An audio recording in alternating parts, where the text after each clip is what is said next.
Dans les deux feuillets de Birmingham, on trouve le mot faqalou avec un alif. Cela signifie que ce manuscrit est postérieur à l'époque du calife Abd al-Malik ibn Marwan, car c'est Al-Hajjaj ibn Yusuf al-Thaqaf, guidé par le lecteur Ibn Ziyad, qui institua l'ajout du alif dans le mot qalou.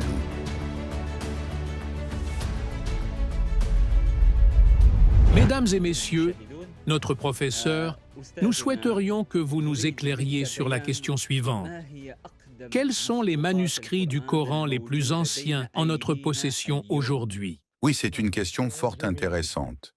Le manuscrit le plus ancien, selon la majorité des spécialistes en paléographie et en codicologie, au premier rang desquels figure le professeur allemand Gerd Rüdiger Puin, qui fut par ailleurs mon professeur. Également François Desroches, un chercheur français. Oui, un Français ayant fait le Collège de France, spécialiste de la codicologie, c'est-à-dire la science des manuscrits. De même, le professeur Al-Samarai, d'origine irakienne, enseigne à l'université de Leiden, aux Pays-Bas. Qasim Al-Samarai est une figure éminente qui s'est exprimée sur ce sujet, parmi bien d'autres. Il est pour moi une référence incontournable dans ce domaine. En tant que spécialiste ancien, je puis dire que le plus ancien manuscrit connu est le palimpseste de Sanaa. Lorsqu'on parle de palimpseste, on désigne un manuscrit réutilisé. En effet, à Sanaa, ce palimpseste est constitué de parchemin, c'est-à-dire de peau d'animal, sur laquelle un texte fut initialement écrit, puis effacé pour faire place à un nouveau texte. On parle ici d'un palimpseste. Parfois, on retrouve par exemple un texte grec recouvert d'un texte hébreu ou autre. Oui, ce palimpseste fut découvert à Sanaa lors de fortes pluies qui s'abattirent sur la capitale yéménite en 1965. هذا القرص وجد في صنعاء في يعني كان هناك مطر شديد في العاصمة صنعاء سنة 1965 ميلادية وأرادوا بهذه الأمطار الغزيرة انكسر جدار سقف المسجد. Sous l'effet de ces pluies torrentielles, une partie du plafond de la grande mosquée de Sanaa s'effondra. Face à cela, les autorités décidèrent de restaurer la mosquée et firent appel à l'architecte italien Paolo Costa, spécialiste de l'architecture islamique, pour superviser la restauration. Cependant, ce qu'ils découvrirent allait bien au-delà de leur attente. Un véritable trésor gîtait sous le toit effondré. Cette découverte eut lieu dans les années 1970, plus précisément en 1973, et elle révéla un trésor inestimable de manuscrits évalué entre 35 000 et 40 000 pièces retrouvées sous la toiture. Des manuscrits coraniques exclusivement ou bien diversifiés?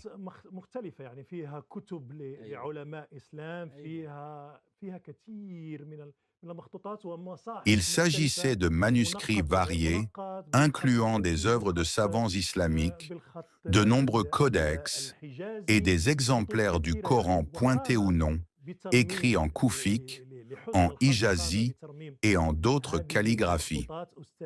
Heureusement, ces manuscrits furent restaurés par le professeur Gerd Puin, à la tête d'un comité d'experts composé de Yéménites et d'Allemands. Il s'agit, à notre connaissance, du plus ancien manuscrit du monde. Il remonte à une période proche, très peu antérieure à celle du calife Abd al-Malik ibn Marwan. Ainsi, ce manuscrit ne date pas de l'époque des compagnons du prophète. Non, il ne remonte pas à l'époque des compagnons, ce qui soulève la question suivante. Que dire alors du manuscrit de Birmingham, dont beaucoup affirment qu'il serait le plus ancien? Même les chaînes télévisées en font écho. Il s'agit là d'une supercherie flagrante, trompant tant les profanes que les spécialistes. Malheureusement, ce sont des non-spécialistes qui ont relayé cette campagne médiatique. Tout d'abord, ce manuscrit, connu sous le numéro islamique arabique 1572 A dans les archives, n'est constitué que de 2 feuillets. Ce n'est pas un Coran complet. Malheureusement, ce sont des non-spécialistes qui ont relayé cette campagne médiatique. Tout d'abord, ce manuscrit, connu sous le numéro islamique arabique 1572 A dans les archives, n'est constitué que de 2 feuillets. Ce n'est pas un Coran complet. Il me semble qu'ils contiennent un extrait de la sourate Al-Kahf. En effet, ces 2 pages provenant d'un manuscrit connu sous le nom de Paris-Birmingham, et non uniquement Birmingham, ou encore Parisinus Petropolitanus. Ce manuscrit contient 16 feuillets, dont plusieurs se trouvent à la Bibliothèque nationale de France, Cote arabe 328A et Beppo, sous la supervision du professeur François Desroches.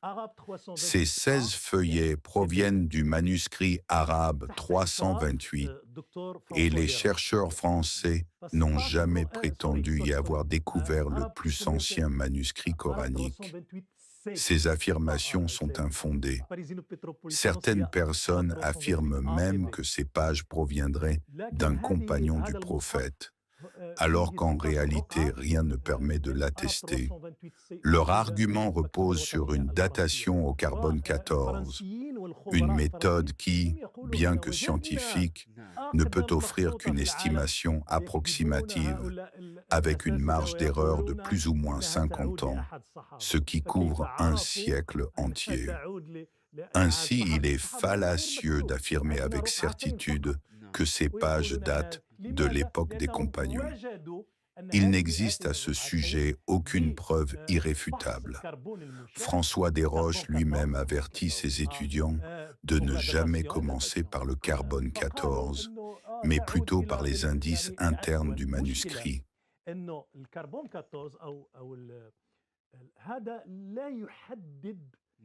الفترة بالتدقيق فإنما يعطينا 50 سنة زيادة و50 سنة نقصان تقريبا فبالتالي أنت في مجال 100 سنة تقريبا وبالتالي لا تستطيع أن تقول هذه الرقعة تعود إلى عصر الصحابة لأن ليس لك أي دليل قاطع سوى هذه الكربون 14 وفرانسوا ديروش دائما يحذر طلبة من أن يبدأوا بالكربون مشع. L'écriture, la présence ou non de points diacritiques, le style ornemental, rudimentaire ou élaboré, l'usage des couleurs et les variantes de lecture. Or, dans les 2 feuillets de Birmingham, on trouve le mot faqalu avec un alif. Cela signifie que ce manuscrit est postérieur à l'époque du calife Abd al-Malik ibn Marwan, car c'est Al-Hajjaj ibn Yusuf al-Thaqaf, guidé par le lecteur Ibn Ziyad, qui institua l'ajout du alif dans le mot qalou. Or, dans les feuillets Parisinus Petropolitanus 328A et B, cet alif est absent, contrairement au manuscrit de Birmingham.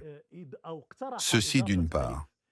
D'autre part, ce sont des chercheurs comme Susan Worrell, que l'on voit à l'écran, qui ont orchestré cette communication médiatique en juillet 2015, dans un but essentiellement stratégique, attirer des financements ou obtenir des subventions des pays du Golfe, en particulier de l'Arabie saoudite, des Émirats et du Qatar. Ils savent que selon le protocole,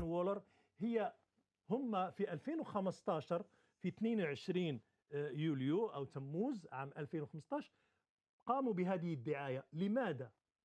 قاموا بهذه الدعاية لكي يستعطفوا أموال أو يطلبوا منح من الدول الخليج خاصة من السعودية والإمارات وقطر. Lorsqu'un prince ou un roi visite une institution, il effectue généralement des dons de plusieurs millions de dollars.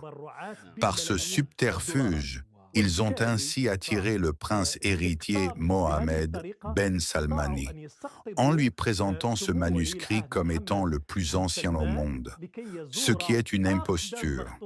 En réalité, ce manuscrit se classe seulement au 3e rang en termes d'ancienneté. Le plus ancien est le palimpseste de Sanaa, suivi des feuillets Parisinus Petropolitanus, puis enfin vient le manuscrit de Birmingham. Ils ont sollicité l'avis de certains universitaires, y compris musulmans, tels que le docteur Muhammad Ali Wali, qui s'est enthousiasmé en déclarant qu'ils avaient découvert le plus ancien manuscrit coranique au monde. Il en va de même pour David Thomas, professeur en religion comparée, dont le domaine de compétence n'est ni la codicologie ni la paléographie. Il n'a ni l'expertise de Guerpoint, ni celle de François Desroches. Pourtant, il a affirmé que ce manuscrit provenait d'un compagnon, alors qu'aucune inscription ne mentionne ni le nom du copiste, ni son époque. Il s'immisce dans ce dont il n'a pas connaissance en islam.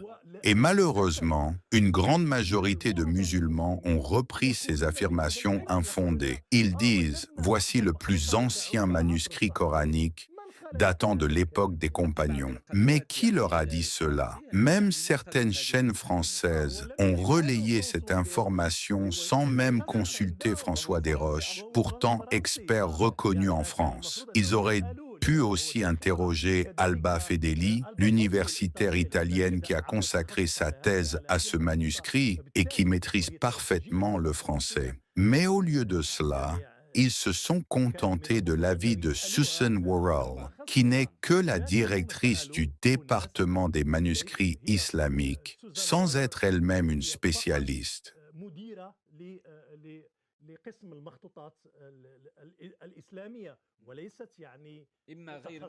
Ainsi, les interlocuteurs étaient soit non spécialistes, soit mus par des intérêts ou directives. Il apparaît donc que le véritable objectif était d'obtenir des donations royales ou princières, sous couvert de ce qu'on appelle les miracles scientifiques du Coran. Malheureusement, on entend encore aujourd'hui, notamment sur les réseaux sociaux, que ce serait Abdelmajid al-Yamani qui aurait diffusé l'ouvrage intitulé « Ijar al-Haq », la manifestation de la vérité, ainsi que toutes les thèses relatives aux prétendus miracles scientifiques du Coran. Et l'on apprend désormais qu'ils auraient reçu d'importants financements pour faire la promotion de ces idées auprès de cercles d'intellectuels, du moins c'est ce qu'ils affirment, afin de pouvoir transmettre leur discours comme ils l'entendent. Oui, en quelque sorte, à la manière d'un scénario orchestré, comme dans l'industrie cinématographique. Ce phénomène ne concerne pas seulement une ou deux universités. La plupart des grandes institutions universitaires dans le domaine des études islamiques sont aujourd'hui financées par les pays du Golfe. Ces États, en particulier ceux du Golfe, accordent des subventions de plusieurs millions pour soutenir l'étude de l'islam et de la langue arabe. Par exemple, ici en Finlande, à l'université d'Helsinki, l'un des plus éminents responsables, probablement le directeur du département des études islamiques, a rédigé des ouvrages sur l'islam, qu'il a ensuite traduits en finnois et qu'il enseigne à ses étudiants. Les Émirats arabes unis sont alors venus le solliciter afin qu'il traduise ces mêmes livres du finnois vers l'arabe. Alors même que tout son contenu avait été, à l'origine, puisé dans des sources arabes. Autrement dit, notre propre savoir nous est revenu, réemballé, contre des centaines de milliers d'euros. Malheureusement, on peut donc affirmer sans réserve que le manuscrit de Birmingham est fallacieux. du moins en ce qui concerne l'affirmation de certains musulmans qui prétendent qu'il s'agit du plus ancien manuscrit coranique connu. Oui, le docteur Qassim Al-Samarai, comme nous l'avons déjà mentionné, est un spécialiste des manuscrits. Il s'est rendu personnellement sur place après que j'ai rapporté l'information dans l'émission Sundouk al-Islam, le coffre de l'islam, animée par M. Ahmed Abdel-Samad. J'y avais affirmé qu'il était tout simplement impossible que ce manuscrit soit authentique à ce point. Il s'y est rendu personnellement, c'est-à-dire sur les lieux mêmes? Il s'est rendu personnellement pour étudier ce manuscrit. Il le dit d'ailleurs lui-même dans une vidéo. Le réalisateur pourrait en insérer le lien. Dans cette vidéo, il affirme explicitement avoir examiné le manuscrit et conclut qu'il ne remonte pas à l'époque des compagnons, ce qui signifie que prétendre le contraire relève d'un pur mensonge. J'ai une question. Par rapport à tout ce que nous venons d'entendre, comment cela se fait-il? Par exemple, les Juifs et les chrétiens possèdent une immense quantité de manuscrits dans des langues diverses et variées, parfois même innombrables. Chaque jour, on en découvre de nouveaux, encore et cela continuera. Mais en ce qui concerne le Coran, nous ne disposons pas d'autant de manuscrits, alors même que l'islam s'était largement répandu, qu'il disposait de l'autorité, de la puissance et des moyens. Comment expliquer cela? Pourquoi? L'apparition matérielle du Coran a commencé, par exemple, sur les pièces de monnaie, comme le dinar d'Abd al-Malik ibn Marwan, sur lequel on peut lire « Allah est unique, Allah est le soutien. Il n'a pas engendré et n'a pas été engendré. » Pourtant, dans la sourate Al-Ikhlas, le verset commence par « Dit, il est Allah, l'unique, Allah, le soutien. Il n'a pas engendré et n'a pas été engendré, et nul ne lui est égal. » Or, sur la monnaie, seule une partie est mentionnée. Allah est unique. Allah est le soutien, il n'a pas engendré et n'a pas été engendré, sans l'introduction « dit » ni la dernière phrase. Cela signifie que, à cette époque, la forme canonique complète n'était pas encore établie. On retrouve aussi, dans le dôme du rocher, à Jérusalem, près de 29 versets faisant référence à Jésus-Christ. Ces versets sont tous cohérents entre eux, dans un même sujet, avec une unité de style et de ton. Pourtant, dans le texte du Coran tel que nous le connaissons, ces versets sont aujourd'hui dispersés dans différentes sourates. Cela signifie que les premières manifestations concrètes du Coran n'apparaissent que sous le règne d'Abd al-Malik ibn Marwan, et non avant. Et comme vous l'avez justement rappelé, la question de la collecte du Coran, des fameux codex, ne repose sur aucun exemplaire original. Aucun des codex que l'on attribue à Uthman ibn Affan n'a été conservé. On affirme qu'il a envoyé plusieurs copies dans différentes régions. Certains disent 8, d'autres 5, 6, jusqu'à 9. Mais aucun de ces exemplaires ne nous est parvenu. Aucun, pas un seul. Par exemple, ce que l'on appelle le codex de Uthman conservé au sanctuaire Al-Hussein au Caire pèse près de 80 kilos. Il est écrit en écriture koufique et contient au moins 3, voire 4 lectures différentes. Ce fait indique qu'il a été compilé à partir de plusieurs codex distincts. Comment peut-on alors l'attribuer à Uthman ? Même le spécialiste en codicologie, Tayyar al-Tukulas, d'origine turque et de confession musulmane, a analysé ces fameux manuscrits qu'on prétend être ceux de Uthman. Il a conclu qu'ils lui sont seulement attribués, mais ne lui appartiennent pas. Cela vaut aussi pour l'idée selon laquelle certaines pages porteraient le sang de Uthman.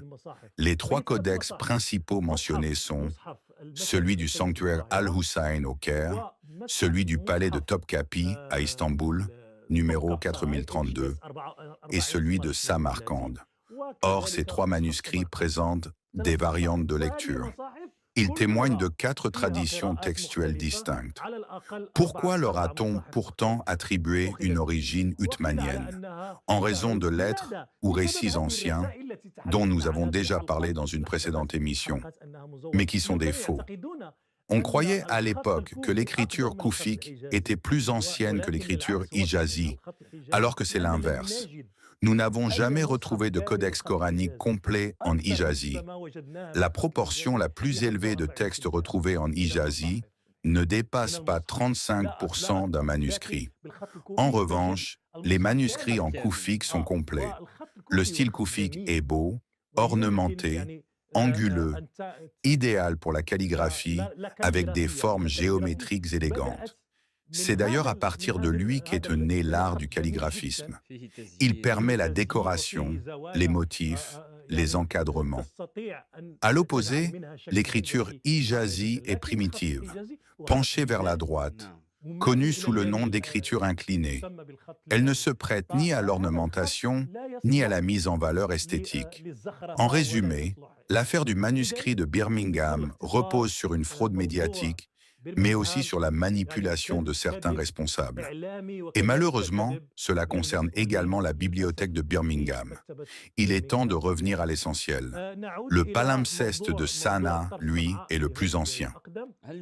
Y a-t-il des différences entre les manuscrits retrouvés là-bas et le Coran que nous avons entre les mains aujourd'hui?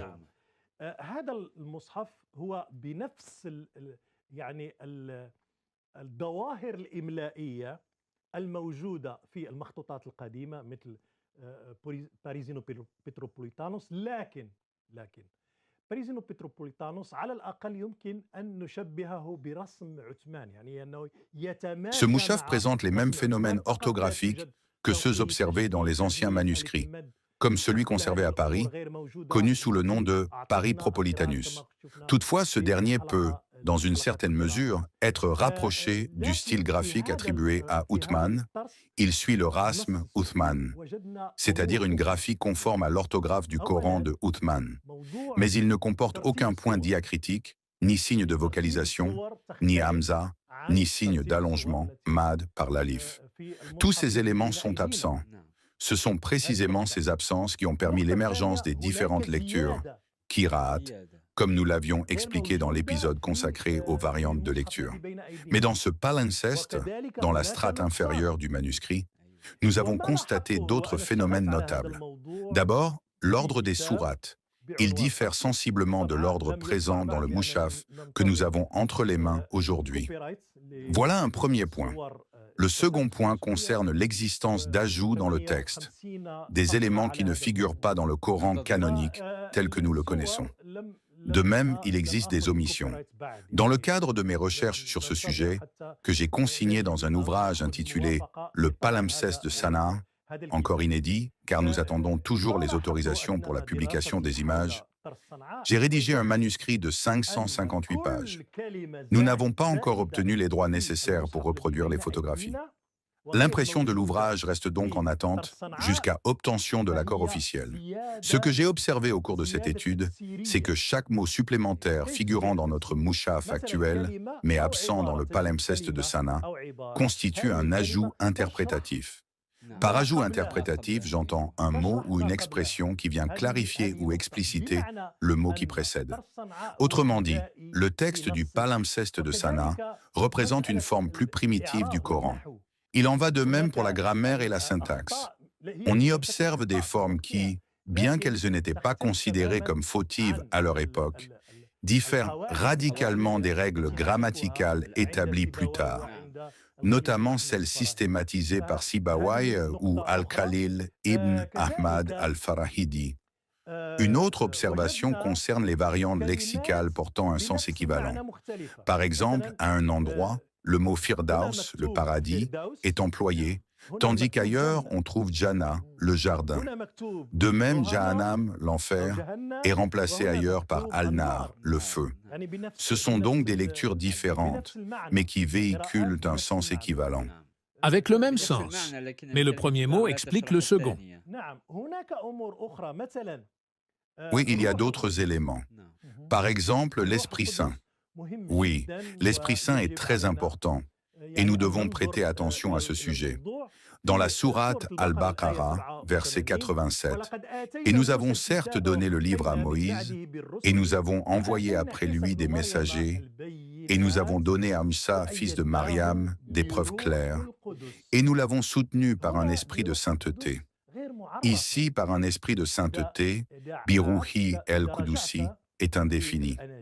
Or, si tu retournes aux évangiles, tu verras que c'est défini, l'Esprit Saint, avec l'article défini Ar-Ruh al-Qudus. C'est vrai, mais ici, cela a été formulé sans article défini, sans al. Pourquoi? Pourquoi? Afin que le musulman ne pense pas que l'on parle de l'Esprit Saint, qui est une hypostase de la Trinité dans la doctrine chrétienne. Oui, c'est pour cela qu'il fait référence à Jibril, à Gabriel. Afin qu'il renvoie à une autre entité. Est-ce Gabriel ou bien un autre esprit, un esprit saint, l'esprit du saint? Donc, comme nous le voyons dans les mouchafs que nous avons entre les mains, c'est sans article défini. Mais dans le palimpseste de Sanaa, comme nous le voyons, c'est avec l'Esprit Saint, avec l'article Al. Cela signifie qu'il parle.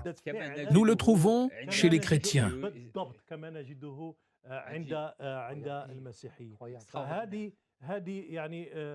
Exactement comme on le trouve dans le christianisme. C'est une problématique importante. Il y a également certaines différences. Je vais en citer quelques-unes seulement, parce qu'elles sont nombreuses. Plus de 500 pages, c'est-à-dire qu'à peu près dans chaque ligne, on trouve un mot, 2 mots, voire 3, qui diffèrent du mouchaf que nous avons entre les mains. Prenons simplement ce qu'il y a de plus simple, un échantillon réduit, quelques exemples simples. Par exemple, dans la sourate Al-Baqarah, verset 37, sur le feuillet 2, recto et verso, il est écrit dans le texte « Et nous avons certes donné à Moïse le livre, et nous avons envoyé après lui des messagers. » En revanche, dans le palimpseste de Sana, on lit « Et lorsque nous avons donné à Moïse le livre, et que nous avons fait suivre sur ses traces des messagers. » Donc, comme on peut le voir, en couleur, en rouge, on remarque cette différence, comme nous l'avons mentionné à propos de l'Esprit Saint. Voilà, c'est ici un exemple clair, selon le manuscrit, dans la sourate Al-Baqarah, verset 37. « Et nous l'avons soutenu par l'Esprit Saint. » Et nous l'avons soutenu par l'Esprit Saint, c'est-à-dire... On a l'impression que cela a été fait intentionnellement. Oui, même délibérément et intentionnellement. Ce n'est pas un autre sens, c'est-à-dire que cela contredit totalement le premier sens. Oui, c'est-à-dire pour que l'on dise qu'il ne s'agit pas d'entrer dans le sujet de l'Esprit Saint. Est-ce Jibril, Gabriel? Oui. En ce qui me concerne, c'est un sujet que j'ai étudié. Nous allons y revenir, car j'ai parlé de nombreuses choses concernant l'Esprit Saint. Mais pour ne pas trop m'étendre pour le téléspectateur, je souhaiterais passer à un autre sujet concernant les lectures. Voici par exemple un autre exemple sur le feuillet 19A. Il y a quelques divergences dans la numérotation des feuillets selon les écoles. Une école affirme qu'il s'agit du folio 19A, une autre parle de 18A. C'est pourtant le même feuillet. Donc ce feuillet, comme nous l'avons vu dans la sourate Al-Hijr, verset 6 dit « Et ils dirent, ô toi à qui le rappel a été révélé, tu es assurément fou. » Et à partir de ce verset, tous les musulmans affirment « En vérité, c'est nous qui avons révélé le rappel, et c'est nous qui en sommes les gardiens. » Ils en déduisent que le Coran est le rappel, al-Dhikr. Cela signifie ici de façon claire que le verset parle du rappel comme étant le Coran. Mais malheureusement, ce qui est présent sur le feuillet, comme nous le voyons ici, montre que le mot n'est pas al-Dhikr, le rappel, mais plutôt ils dirent « Ô toi à qui le Coran a été révélé, tu es vraiment fou. » Nous avons déjà abordé le sujet du Coran dans l'épisode précédent, en réponse à une question du professeur Saïd. Que signifie exactement le mot Coran? Nous avions alors expliqué que le Coran désigne l'enseignement authentique qui nous est transmis. Même le contexte du verset l'indique. Cela concerne les écritures précédentes. Cela concerne les écritures antérieures. Oui, car cela apparaît clairement dans la sourate Al-Anbiya, les prophètes, verset 105, où il est dit « Et nous avons certes écrit dans le Zabur, après le rappel, que la terre sera héritée par mes serviteurs vertueux. » Ici, il est question du rappel, Al-Dikr, en premier, puis vient le Zabur. Le Zabur vient après quoi? Après la Taurat, la Torah, oui. Donc ici, le rappel, c'est la Torah. Et tous les savants musulmans ont affirmé que dans ce verset, Al-Dikr désigne la Taurat. C'est donc clair. Mais dans le palimpseste de San'a, ils ont remplacé le mot Coran par Zabour. Pourquoi? Pour qu'on puisse dire ensuite, en vérité, c'est nous qui avons révélé le rappel, et c'est nous qui en sommes les gardiens. C'est pour cette raison qu'on entend souvent dire que le Coran a été préservé dans les poitrines, c'est-à-dire mémorisé, parce que c'est Allah lui-même qui l'a gardé. Il l'a gardé selon ce que dit le Coran lui-même, car il affirme « En vérité, c'est nous qui avons révélé le rappel, et c'est nous qui en sommes les gardiens. » Et aussi, « Ô toi à qui le rappel a été révélé », mais dans le texte original du palimpseste, c'est « Ô toi à qui le Coran a été révélé », parce que le Coran est porteur du rappel, il est possesseur du rappel, et non pas le rappel lui-même. C'est cela l'idée. Le verset « Et nous avons certes écrit dans le Zabur après le rappel que la terre sera héritée par mes serviteurs vertueux » est tiré des psaumes, et plus précisément du psaume 37. Dans ce psaume, on lit « Les justes hériteront de la terre et y habiteront à jamais ». Donc ici, le Zabur fait effectivement référence au Zabur, psaume. Le Coran avait raison dans ce verset de parler du Zabur, et il évoque aussi le rappel, Al-Dikr, comme nous l'avons mentionné dans la sourate Sad, par le Coran porteur du rappel. Donc quand on dit « Dhu el-Karnayn », celui qui possède les deux cornes, cela ne signifie pas qu'il ait lui-même les cornes, mais qu'il les possède.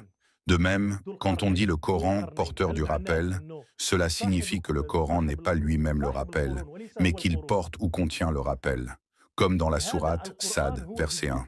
C'est très clair également. Autre exemple, Pharaon, possesseur des pieux, dit El-Autad. Est-ce que cela veut dire que Pharaon est lui-même les pieux? Non, bien sûr que non. Donc si l'on dit le Coran porteur du rappel, cela signifie que le Coran n'est pas le rappel. Il existe une divergence entre le Coran et le Dikr. Ils ont simplement remplacé le mot Coran par Dikr afin d'aboutir à la sourate Al-Hijr, verset 9 qui dit « En vérité, c'est nous qui avons révélé le rappel, et c'est nous qui en sommes les gardiens. » Donc, en résumé, à la première étape, les premiers musulmans, dans le palimpseste de San'a, parlaient avec une certaine sincérité et ils parlaient de ce Coran en langue arabe qui tenait à l'origine sa légitimité et son autorité de ses écritures sacrées antérieures. Et nous en avons parlé. Et c'est cela le sens de Moussadik en réalité. Et confirmant ce qui était entre ses mains. Cela signifie qu'il y avait une écriture présente entre les mains du messager. Maintenant, il est à la fois confirmateur, Moussadik, et négateur, Moukadib, dans هم شيوخ هم الذين كذبوا هذه وليس القرآن يعني بعيد كل البعد و كذلك يعني موضوع Ce sont les chers, ce sont eux qui ont rejeté ces versets et non le Coran. Le Coran, lui, est complètement à l'écart de cela. Il en va de même pour la question du Dikr, le rappel. C'est clair, il est dit « Et nous n'avons envoyé avant toi que des hommes à qui nous faisions des révélations. Interrogez donc les gens du rappel, si vous ne savez pas. » C'est-à-dire Al-Kitab, les gens du livre. Exactement, dans le verset 13, c'est explicite. Et aussi avec les preuves, Bayinat et Zabour, les psaumes. Le sujet que nous avons abordé à propos du testament d'Abraham et des jubilés, ce sont là des bayinat et le Zabur également. Et il a révélé vers toi le Dikr, le rappel. Ici, il parle de ce qui était entre ses mains, en confirmation de ce qu'il y avait devant lui. Et nous avons fait descendre sur toi le livre. Ce livre, c'est ce livre-là, au sujet duquel il n'y a aucun doute, confirmant ce qui était entre ses mains, sauf pour clarifier à ceux qui ont divergé à son sujet. Car la divergence, bien sûr, si l'on prend par exemple la divergence entre les Juifs et les chrétiens, les Juifs ne reconnaissent pas le Messie, ou que c'est lui le Messie. Donc cela signifie qu'il est venu confirmer que le Messie reconnu chez les chrétiens est bien le Messie. Isa ibn Maryam, Jésus, fils de Marie, est le Messie. Il est venu pour résoudre ce désaccord entre eux. نعم نعم إذا هنا موضوع القراء موضوع كما قلنا في الحلقة Oui, oui. السابقة Donc ici, le sujet des lectures. وكذلك Comme nous l'avions mentionné dans l'épisode précédent sur le testament d'Abraham, ainsi que sur de nombreux autres points. J'essaie de trouver quelques exemples dans les manuscrits. Ici présent, il est important que vous compreniez que notre démarche, elle est purement scientifique. On n'a pas pour but de discriminer ou d'incriminer qui que ce soit.